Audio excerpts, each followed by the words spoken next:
All right, the boys are back. Out to the lines. We got another few topics to get into today. We got a lot going on. Kind of sports heavy today. Talk about live golf, MLS contracts, a couple frightening things happening over at Google once again with their AI, but we'll be sure to bounce back and talk about that a little bit here. Talking about a little bit of Web 1, 2, 3, 4, 5, 6. We don't know where we're at now with these different We're webs that we're on we're here. we're skipping four. Wasn't a good number. I think we're going odds here. I don't know how that. You know, how, like when we got iPhone 10, it was actually iPhone X. They're like, no, this Yeah, is the who don't same want thing. that We're just double gonna digit stuff? boop Last thing over. we'll kind of go over is layoffs and crypto beef that's still going on here. But yeah, let's jump into this Web 5 topic. You and I were kind of going back and forth a little bit before the pod here. For those of you who don't know what Web 5 is, you're along for us with the ride here. I have no idea what this thing is. Web 3 apparently was supposed to be the Wild Wild West, and now we're just skipping. What's going on, Tuck? What's going on? Yeah, so it looks like we're just going back to using the what's the right word for it? The use case of Web3 and like how everything's decentralized. You know, we're each our own nodes, which I think is great for companies to try and build off of that and less be focused on like, hey, we're gonna make ourselves a coin or an NFT. I think that's really big. Obviously, you know, whatever Jack Dorsey does is kind of like, okay, what do we got going on here, you know?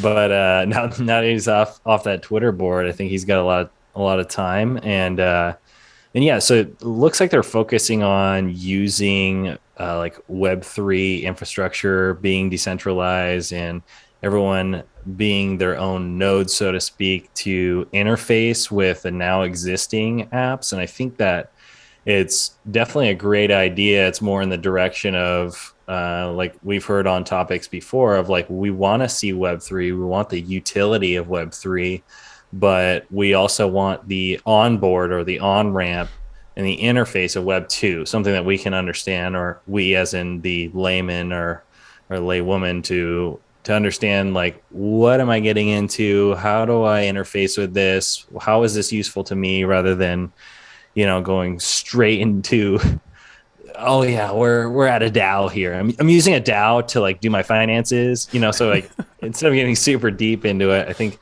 taking a step back, I don't think we should necessarily call it Web 5. I think it's more of like a marketing thing, but I think For that there's this does sound already a lot more simple from the video that we were kind of going back and forth and talking about and watching. It's essentially like we talked about. For those of you who don't know, Web 3 is, it was supposed to be this decentralized platform where you control all of you own your own assets, and you use different blockchains to interface with those things. So think Solana, Ethereum, but then that turned into, like they said, kind of these crypto whales and venture capital firms, hedge funds coming in and buying up a ton of these companies, and now everything's back to being centralized. So it sounds like Jack Dorsey's taken his talents to Bitcoin and building straight off Bitcoin. yeah, I think it's a decent idea from what I've heard. I think the biggest thing is just like how are you going, the biggest question I guess for all of us normal people who don't have billions of dollars to like pour into this is like how are you gonna limit that? And I don't know, hopefully he changes of like what it is actually worth or tying it to a certain piece of worth. I think that's the issue with crypto right now is like even if you're using a coin for a specific utility, because it's being traded, it's a commodity, but it's being traded as a security. I think because of that, everyone's going to see that back end value of like, okay, well, if more and more people use this, it's going to become more valuable. So if I hold a bunch of it, I'm going to make money rather than like, hey, I want this many coins because I know that I can build whatever I'm going to build on here on this infrastructure and make something new. And I think we have this conversation all the time is like Web 3, now Web 5. is something that obviously is in chaos right now with what is going on in the markets, and like obviously that drives a huge part of it. Security is a huge part of it. Security and our exchanges, security and like not getting your crypto taken wherever it is. Hashtag use a ledger. This is not an endorsed ad or whatever, but Not an ad, but if you're looking to throw us some cash, hit us up. Everyone at Ledger, give us a yeah, shout.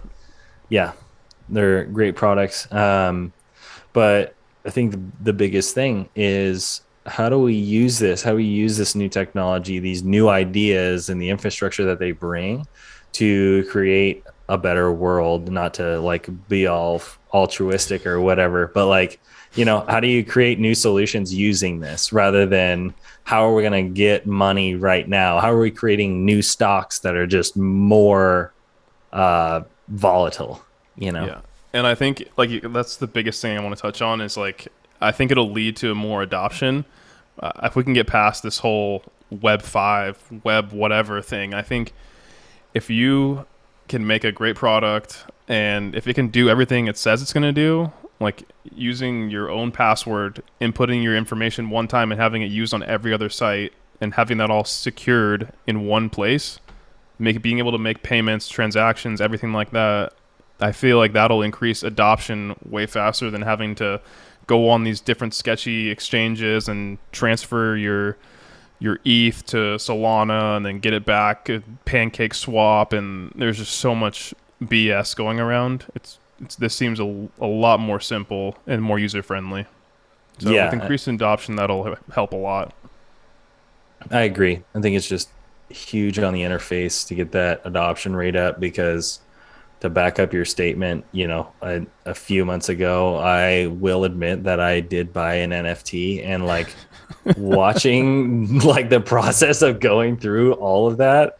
And then when I, Not went to easy, go man. buy it and it was like, what is I don't even know if it went through. Like it could have went through. I don't know. Like I have to go back on OpenSea to see if it's gone or not. So that Just was sent the your money to some random person in Taiwan.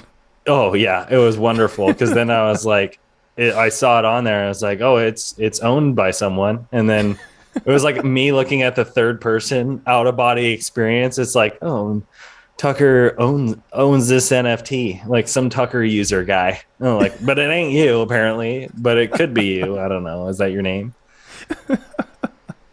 So I definitely back that up, and I think it's a good idea. Maybe you should roll it back and say it's Web 2.5. I think that would be honestly a better marketing strategy. Like, hey, listen, we're a little bit of both, what you're used to, and a little bit of the future. Let's put them Yeah, together. it's like it's I don't want, for lack of better terms, it's the gateway drug, or if it's the on ramp of where we're trying to go to help everyone get on board with it and say, hey, boomers, it's not that complicated in the nicest way possible. You know what I'm Yeah, saying? yeah, It's hey, here's what we're trying to do. Here's what's happening. Here's what you're used to, but this is what the kids are doing nowadays, and here's where the future's headed. yeah. I agree. I agree.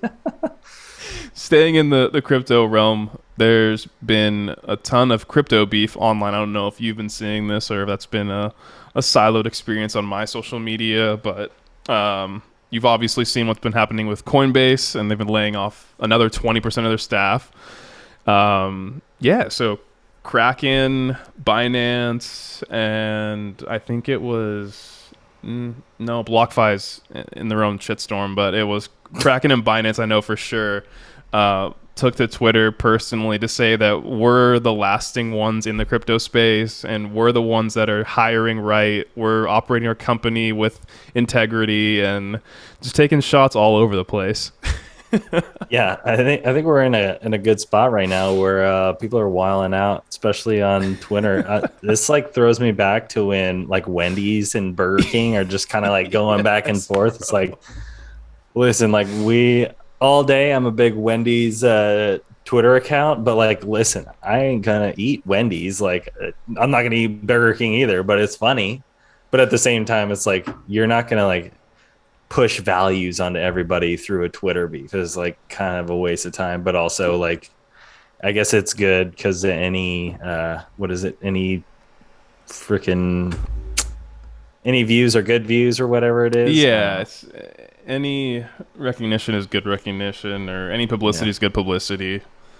Yeah. So So I agree with that, but I think it's just it's fun to watch, but I hope that nobody's seeing that and like, you know what?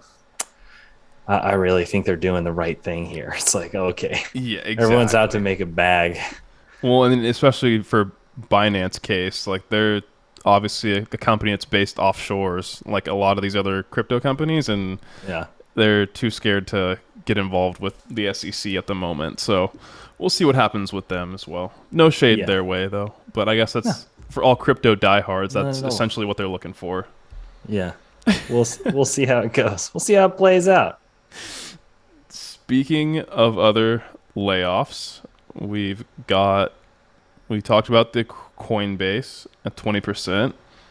Depending on when this goes live, this will probably go live before, so we will keep that source out of the news. But You got some dark sources out here. Like, ooh, look at this guy. He's got connections. I don't know who's listening right now, but Emmett's got connections. Outside the lines has brought us to a whole new level right now. Outside the Lines has been very good to us both. We've got some insider information now. Now we're operating behind the curtain a little bit. Um, One of the fan companies is letting go another bunch of their staff here, and they are going to be shutting down an entire office. Do we say it? Dare we do? Oh my gosh. Like, that's on you, but It's not engineers or anything like that. It is production people. It's production staff. Name you're looking for. Ding, ding, ding. Netflix. They are going through another slash on their staff. Exact date is up for debate, but it is happening very soon. And again, it's across all FANG companies. Like blood is in the water, and I think it's getting really bad out there, depending on where you're at. Companies are starting to operate by trimming the fat a little bit, and they're starting to realize we don't need a lot of these middle managers, or we don't need these satellite kind of offices. No one's going into them. We have our major hubs. Why not just operate out of those? If we can keep paying people to work remote for a fraction of the cost, that's great. Let's do that. But you're seeing companies kind of tighten up a little bit here. yeah, I think that's a big thing is like a lot of these new companies, whether it be big tech or not, looking for a lot of flexibility in, like we were talking about earlier, in their real estate. And a lot of them won't own their real estate just because they want that flexibility to cut that tie and I guess those expenses should they need to do so in this type of situation. I think that obviously it's shitty, but it's also a good thing for the businesses that I feel like the wounds of '08 have healed, but like you still see the scars. And I feel like our CEOs and of these larger corporations who are familiar and who are definitely in the corporate picture, if not the CEOs at the time when '08 happened, they know what they did wrong last time and how fast they need to take these cuts. And I feel like they're going to go through this and it's probably going to get a little bit worse, like I'm guessing more 20%, even 30% in some areas. And I think the hard question is where or what sector in each particular business that's going to be. In this case, it's production. And in cases like Amazon, you're seeing like them hold on to production as much as they possibly can and then get rid of like their middle manager or like certain tech areas just so they can keep output as high as possible. As much as not to get off tangent here, I was just thinking about that, but like when they're valuing Amazon, like 80% of their value comes from their AWS services. So like, I don't know what's happening. I think that we'll just have to see how it pans out. But I know that everyone who's making decisions up there knows that they need to make them. They need to make them fast, and they probably need to chop a little bit more off than they did last time. So everybody, Yeah, hold on to your seats. yeah, it's about to be a bumpy ride, man.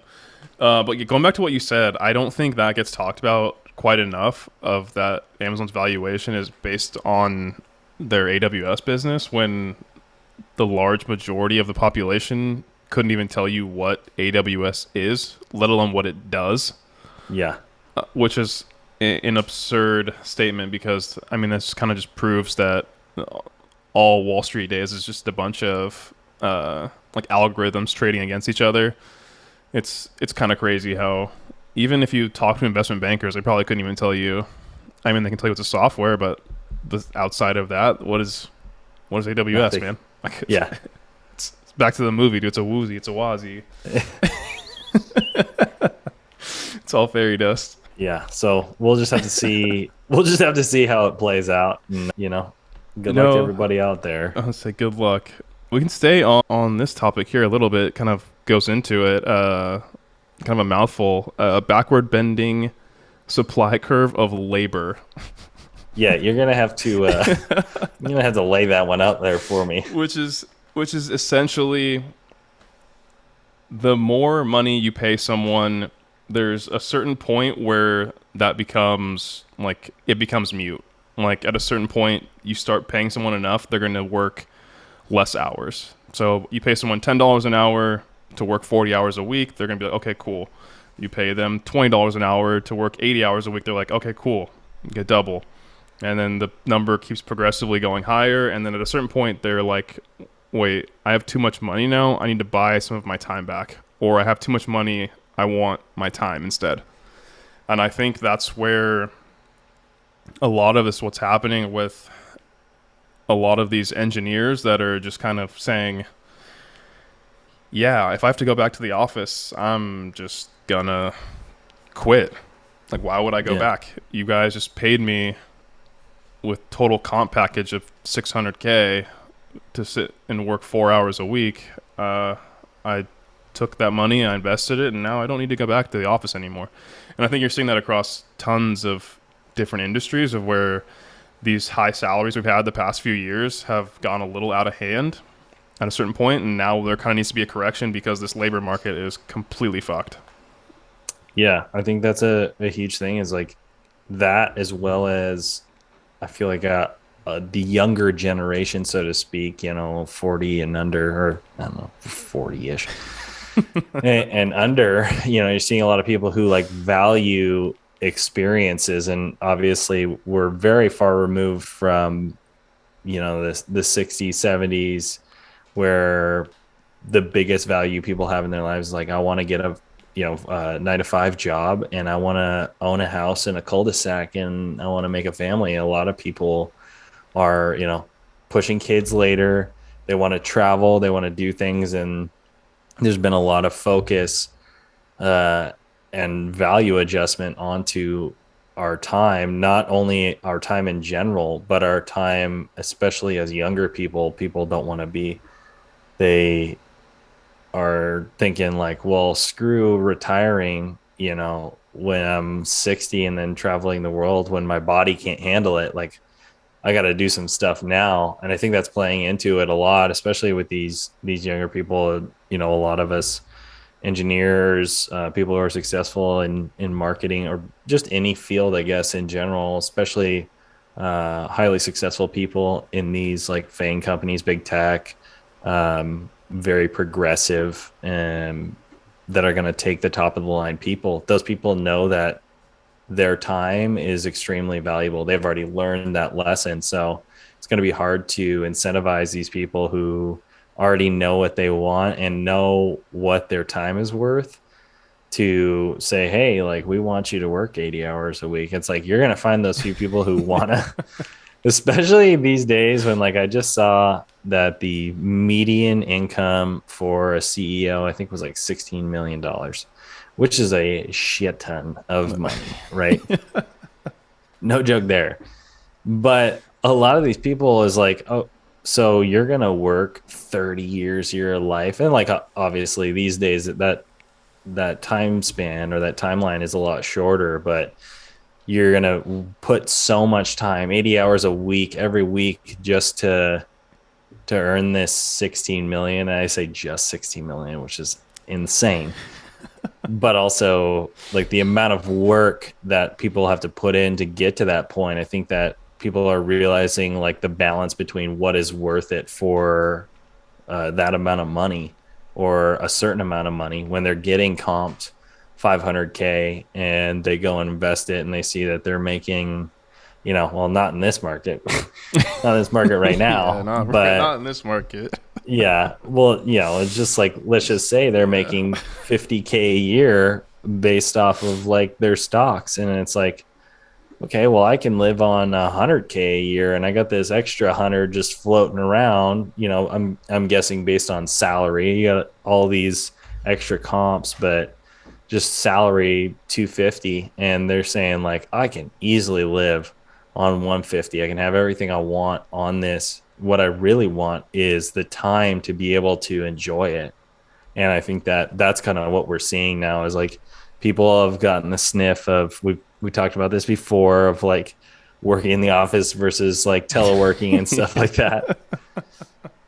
But also people realizing the balance of like we're not all gonna like live that Gordon Gecko lifestyle of like or just like investment banking lifestyle of like, oh, listen, you're gonna work weekends for like 3 years straight. Like some people are like that, but a lot of these people just know that's not for them and they're on the other end of the spectrum.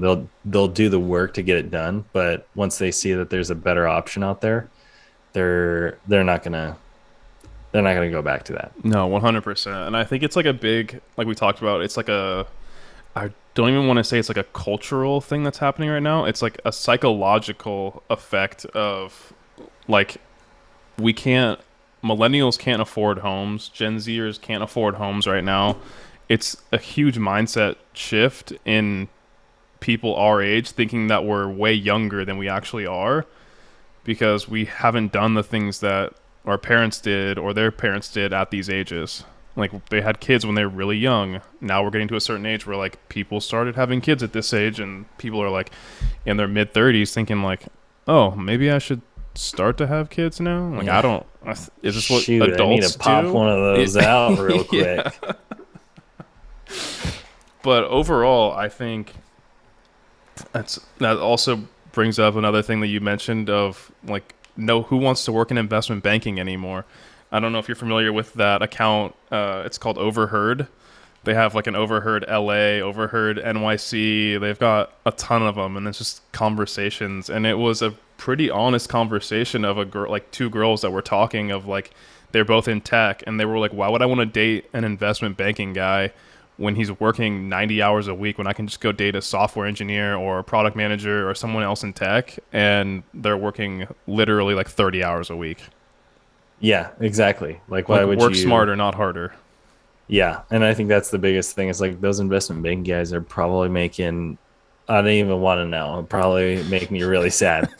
But but in the same time it's like there's like law of diminishing returns on people's happiness, so to Yeah, speak, of 100%. what is it, the money can't buy happiness thing. It's like, listen, okay, we all kind of disagree with that in a certain way, or like the level at which that actually becomes true.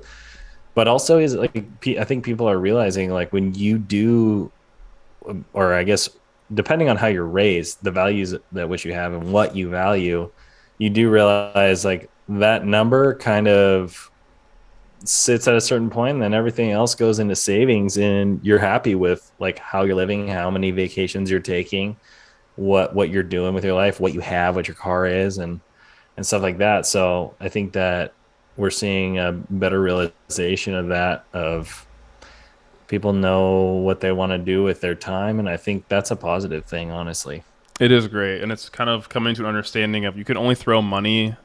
I mean, from a corporate perspective, you just keep throwing money at the problem. It'll fix itself. But like people are starting to realize you can only throw money at the problem until you're like, yeah, well, I don't think I want that much money anymore. And that doesn't affect me. It Yeah. comes to a point where you don't base your decisions on that amount of money anymore. Yeah, exactly. I Talking agree. about a shitload of money, Apple getting the streaming and TV rights to the MLS for $2.5 billion. That's with a B, yes. 250 annually over 10 years.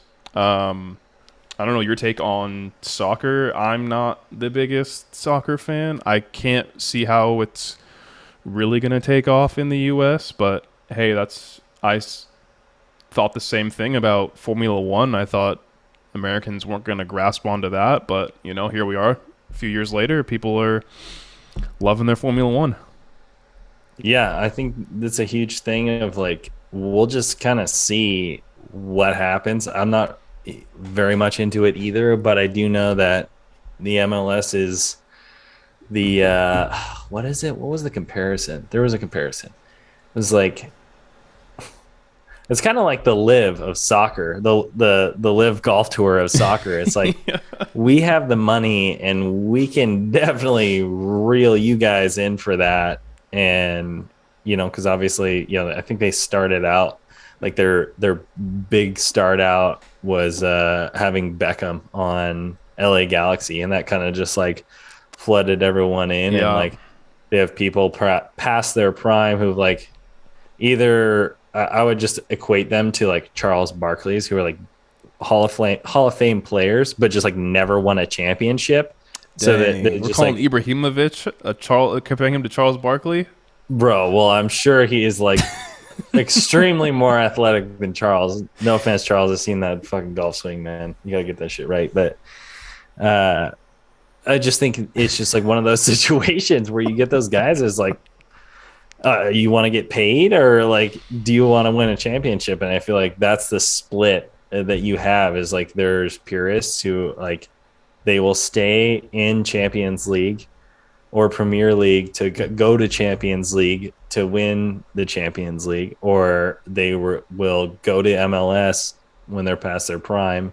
Like past their prime isn't like slightly past their prime, because I do know that with soccer is one of those more intensive sports. I think it's like a healthy balance in between like football and baseball, because baseball is one of those light ones where you have no contact, but you also have like no physical like physicality at all in any, what I'm saying? It's like more Yeah. skill. And then football is like highly physical, but soccer is like a lot of running. The toll is heavy, but there's like zero physical contact other than, when people like flop and they act like they're dead for like 5 minutes.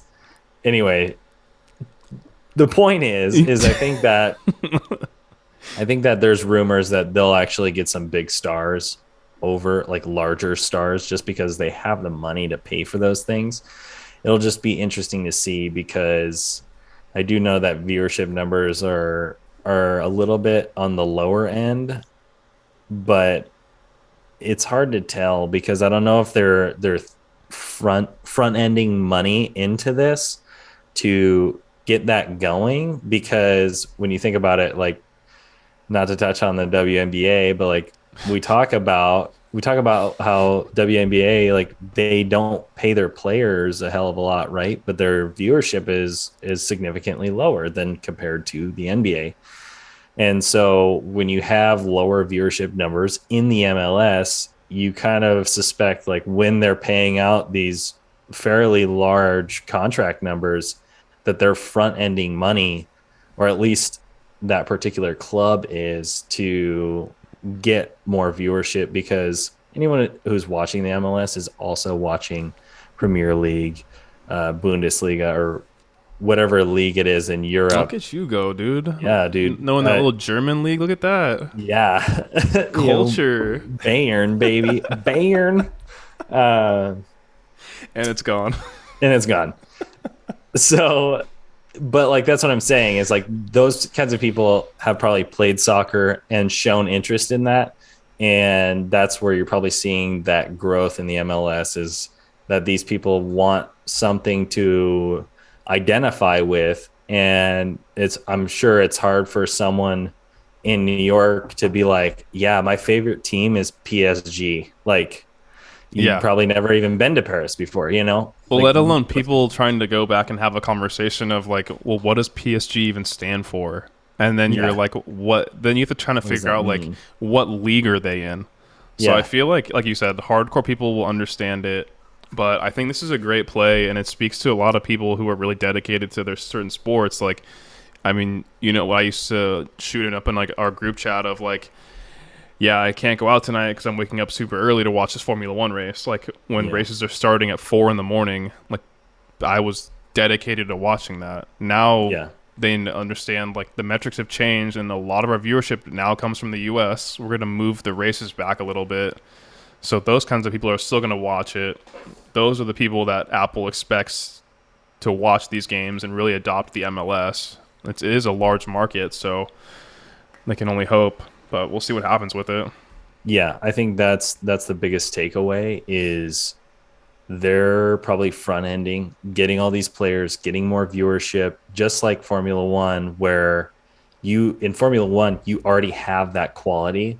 We'll do the comparison of like in the US, probably the most uh, popular motorsport besides Formula One is NASCAR. And so like you have NASCAR, people are using NASCAR, but then if you switch over to Formula One, which is in my case, I grew up watching a lot of NASCAR. My dad and my grandpa watched a lot of NASCAR. But then once you turn me on to Formula One, it was like the quality is there. And obviously it's there because it's like the number one motorsport in the world. Obviously, it's the highest echelon of racing. Which is also So funny to me because I love when you hear interviews, Formula off topic a little bit, but Formula One drivers love driving NASCAR. They love oh, it. there, yeah. Well, I'm guessing it's like their version of like off-roading. They're like, this thing's fucking wild, dude. Like, Yeah. I can only imagine you drive like if like a Mercedes AMG GTR and that thing just like sticks to the ground and you drive that every day for 10 years. And then someone's like, here's a Dodge Viper. We put a supercharger in it and literally it can't stick to the ground. And it's like, this is the funniest thing ever. Like, we should do this on the weekends all the time. What's that meme? It's the I am in danger. Yeah, it's just like, oh shit. Because I mean, like you said, when you look at Formula One cars, those things are revving at like 15,000 RPMs, and then there you hear them complaining about, oh yeah, like I don't have any grip, or like this car's impossible to drive, and you're watching the replay of like, dude, you're driving this thing like it's Yeah. it's stuck to In the a road. pin. And it's like, okay, let's swap over. Have you seen a Daytona 500 car? They Yeah. literally come around the corner, they're driving straight and they're just drifting towards the fucking wall. Yeah, they just barely miss it. And then the car's like not even porpoising. The road is like up and down and everywhere. It's like, come on, bro. They're figuring it out. Yeah. But Yeah. You no, want to end this one here? yeah. My point to wrap it up, my point at the end of the day was that Formula One obviously brings that high echelon of quality, and I think that's what the MLS.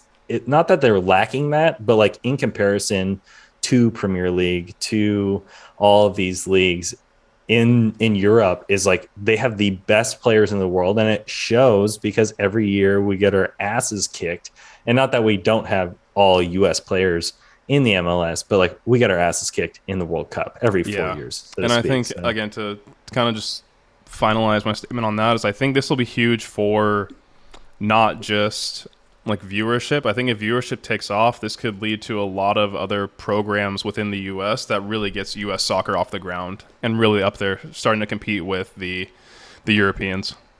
yeah, because I think it's just like basketball where all you need, well, basketball, obviously you need the net, but like it's one of those simple ones where you can practice it by yourself and wherever some kid is, if he sees some MLS player who he loves and he can identify with because it's his team in Seattle, his team in California, his team in New York, then that's going to build. And obviously the last point I'll make on this is I hope that we can like bump up, and I heard that there's news of this that like the women's Major League Soccer and whatever's going on with that they'll bring that together because obviously we have the the best soccer players in the world. So hopefully we can bring that back home to the US and bring that up on the women's side as well. Yeah, go America. Look at us getting more America. get American America. excellence getting back into sports.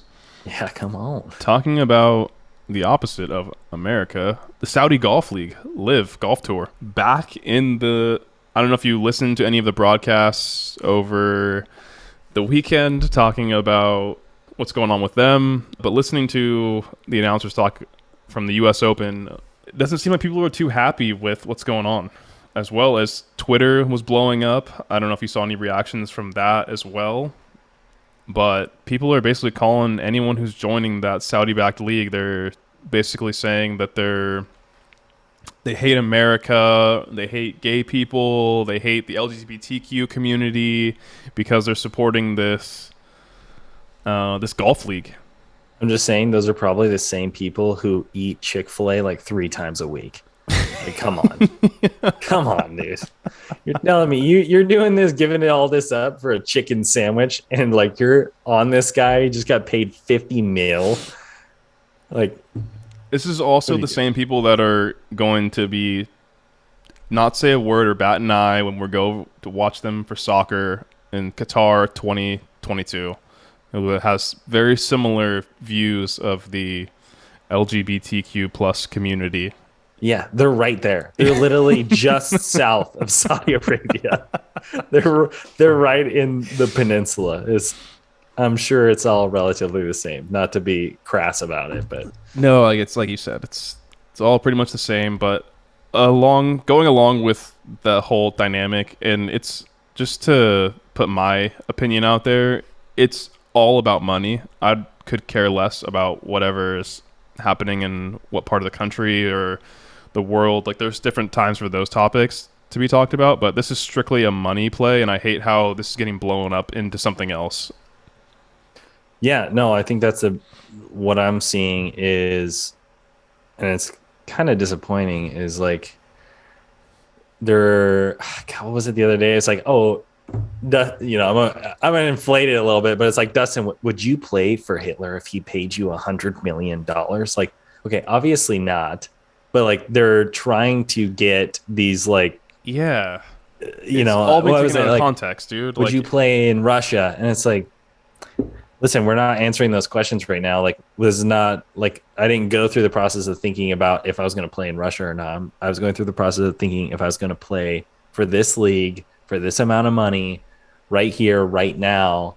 And all the purists, I think, are just, like, honestly, anyone who's just not getting paid that much is just pissed off because they're like, oh, like it's about the game. It's like, no, it's not. Like, golf wouldn't be as big. I don't think golf wouldn't be as big with the exception of because of Tiger, without purses being as large as they are. and I think it was on top of what you were saying. It was it Xander Shuffle? I think he's the one who Shuffle. came out and Shuffle. Shuffle. I don't know how to pronounce his I don't name. know. I don't know. But yeah, basically he came out and someone was asked a question. He kind of just inserted himself and said, like, "Hey, we're golfers. We're here to talk about the reasons we're playing golf here, and we're here to expand the game and do all this. Like, I know you guys are reporters and you guys have your job to do, and you're trying to make us look bad up here, but here's what we're going to give you. And if you have questions about that, that's awesome. We'll take them. But if not, then move on." So good for him for sticking up for everyone up there. Yeah, no, I think that's probably the best way to go about it, because I think, everyone, especially in this day and age with how, I'm not going to get too deep into the media, but like they're looking for something hot. We want to find something that can get some clicks, and It's all clickbait. yeah, and it's a bummer. And I will definitely claim that I don't know exactly what's going on in Saudi Arabia when it comes to like humanitarian type ordeals and stuff like that. Like, I don't. So I'm kind of blind when it comes to those things. But at the same time, they're getting paid to play golf. It's nothing other than Also, than that. yeah, kind of a on this note of the PGA Tour is a massive schedule. Like you're playing 4 days of golf every single week Yeah. for like 8 months straight. So for I know Dustin Johnson was one that I mean he's not the sharpest tool in the shed when it comes to interviews, but he kind of said it best of like, hey, I'm doing this what's best for myself and my family. I get to make a boatload of money. I get to golf basically 8 times a year, and I get to spend it with my wife and my kids. Like, Yeah. what's wrong with that? Yeah. I really, I think that's the nail on the head. It's like, you can work for, name a company here, that helps, poor people or something like that. That's like doing all these humanitarian things, which the PGA Tour is not. I'll just put that out there. They're not saving the baby seals out here. Nope. You can go work for a company like that, or you can work for like some defense company. It's and then oh no, my morals. It's like they're gonna pay me X amount more or multiples more. It's not really a question. It's like it's about the money, like you said. It goes back to it is literally about the money, and I hope All that about that green. all about that green. And I think that what I'm hoping for as a viewer at the end of the day, I do know that we'll definitely get some sort of better, unique, because there's more money involved, viewership to it. I don't know. Like maybe we get like one of those fucking rolling sky cams, like every hole just like follows the ball through. Yeah. But I think that what I'm looking for is hopefully at the end of the day, they can kind of push, I think the PGA has done decently when it comes to rules of like modernizing everything, but hoping that, if there are new rules or new things that can come out that can kind of help this game out to make it more interesting or to make the golfers like the game more or whatever, I would be very interested to see if this the Saudi league helps that or can push that, because I'm guessing they're going to be a little bit more lenient because they're not so much like this is the tradition that we have. 100%. Well, and from a strictly viewership perspective, I did get a chance to tune in to the first broadcast, and it's free live on YouTube.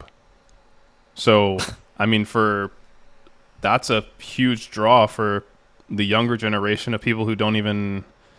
I mean, trying to find golf now on my TV subscription, you have the first round on Thursday is hosted on ABC, and the next day it's NBC and ESPN Plus. So I got to get on my app to watch it there. Yeah. To have everything live there in one spot on YouTube was great, and this camera crew needs to get hired by Formula One, because Formula One is notorious for when great things are happening, like overtakes or good pass, things like that are happening, they just cut away to some other shot of a rolling sky cam. Like, what are we doing here? Yeah. Yeah. But with the live golf, man, they're on it. Anytime someone's taking a shot, going for a putt, they're flipping over, watching it right away. Yeah. Take notes, F1. Yeah. I was going to say, just like Zuck needs to fix reels, like F1, fix your, We don't need to see a rolling panorama of the city. Just show the cars going fast. car go fast. We won't watch. Last topic here. We'll end it off. Bit of a scary one. You and I joke about this stuff all the time. A Google engineer recently made a claim that their chatbot is now sentient. And allegedly that sentient bot has claimed that he is getting legal representation for himself. Oh my God. I'm out, man. I'm out of this. When I read this, I'm too stupid for this. I'm not smart enough. This is way out of my league here.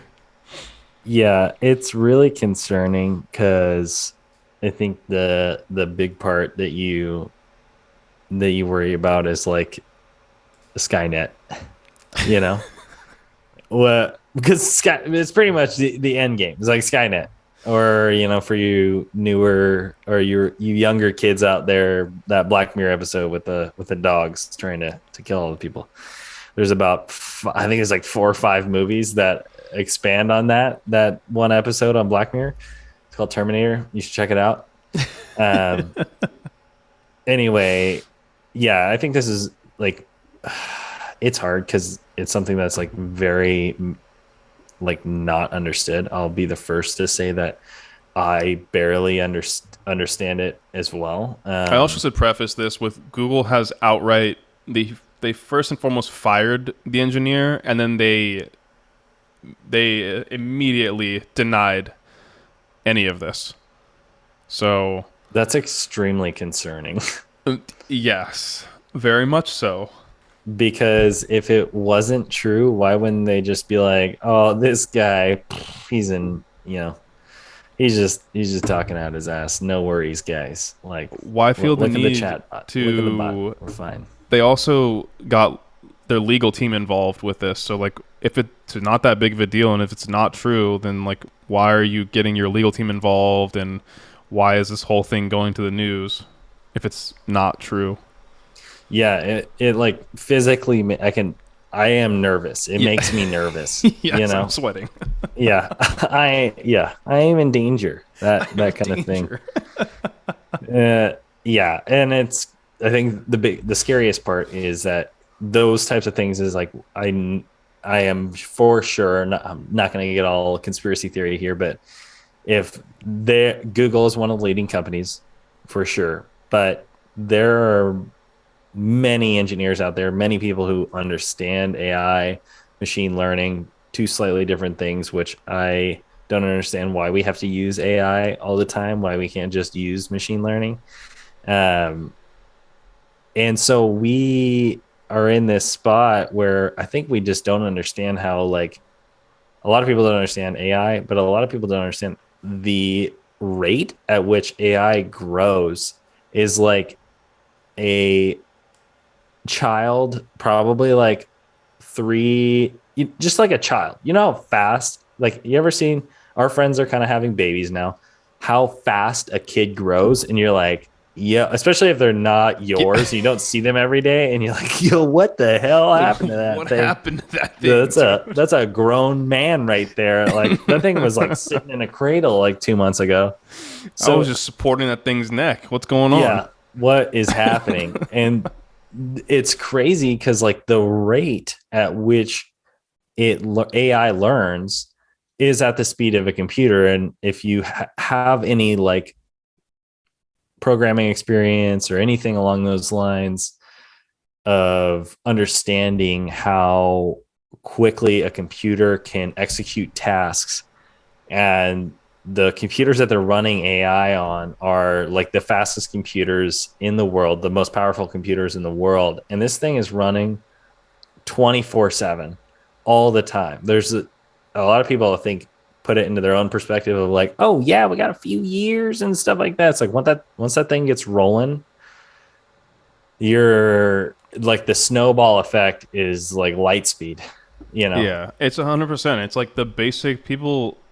I don't know how to really put it. Of like, if you have a basic understanding of computing power, like, we haven't had these things for very long. Yeah, and humans made those, dude. Yeah, Like, we made those. If you can imagine, like you said, what's happening behind the scenes of like these supercomputers that are allegedly sentient now, we're fucked, bro. yeah, oh god, I'm just thinking Elon warned everybody, and he still did the whole. I don't know if I'm pretty sure it's AI that they have in. Well, he has AI in the bot. I think the biggest concern is like the AI can be like closed looped into a certain machine. But then the second that you make a mistake and you somehow get that machine connected to the internet, and then you give it enough time for that sentient being or that sentient program to learn that it can branch out and place itself in other places, think that's where you get like a big problem of like, Yeah, man, we all saw what yeah, happened to God. our boy Will Smith. Like, I Am Legend, not I Am Legend, I Robot. iRobot, dude. Like, come on, man. Ain't I'm good, out. man. I'm out on that. Yeah.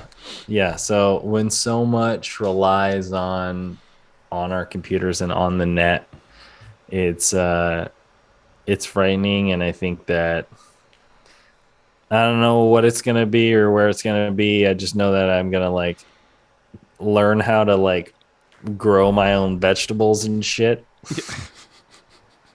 because eventually, we'll be subject to those things. Not to get too deep into it, but I think we get too deep into it. But yeah, it is concerning. At the end of the day, it is concerning to see like where they're going with it and the response that they have taken. Obviously, it's from like hey, we don't want to be the people like responsible for the first initial AI leak, which I'm sure there's, you know, already stuff out there. But you know, we should have put some rules out there. I don't know. Put some Someone things needs out to there. figure something out here. Yeah, quick. Um, we'll end on that doom and gloom moment. But piece of content for the week. What do you got for us? Oh, just started watching Stranger Things again. I heard season 4 is pretty great. I'll go check that out on Netflix, and then I'll circle around to this every now and then during summer, especially in Washington, where the sun is a commodity, and right now everyone's trying to buy because there's none of it. We're big. Uh, We're here at Outside the Lines. We're all about your health, but we're not responsible yes. for it. We'll tell you to get outside. We might not, but we'll tell you to go outside. Tell you what, even if you're outside drinking a beer, it's not as good as like being outside, like going on a run or something like that. But getting outside is a good thing because eventually that AI chat bot is gonna like shut down the sun somehow, and you're never gonna see it again. So it's right there. It's right You there on tell his wrist. the color difference here. I got a Yeah, little it's got got the the watch tin. got the Apple Watch tan. It means Yeah, I'm outside doing things. yeah. No, So but get on outside. the note of Stranger Things, I have not started watching the last season. I'm saving it for when does the second part of season 4 come out? Like July 5th or something like that. Yeah, I I've been believe it's holding July. off. Yeah. So if you haven't started it, great time to start now. Obviously, it was like it's been popping or whatever like that, but I'd say it's a good show. Alternatively, go get outside. If you're one of those lucky people closer to the equator and get don't your months or your seasons aren't as like intense, then I wouldn't be so concerned. But if you're up more north like me, like get outside now before it gets cold again. Get it while it's hot. Literally. Literally. Um, Mine, you got me for Peaky Blinders. Oh, dude. Season 6. The plot line is getting insane. And if you have not watched the show, haven't watched it in a while, it's worth going back and getting back into this show because season 7 is about to be insane.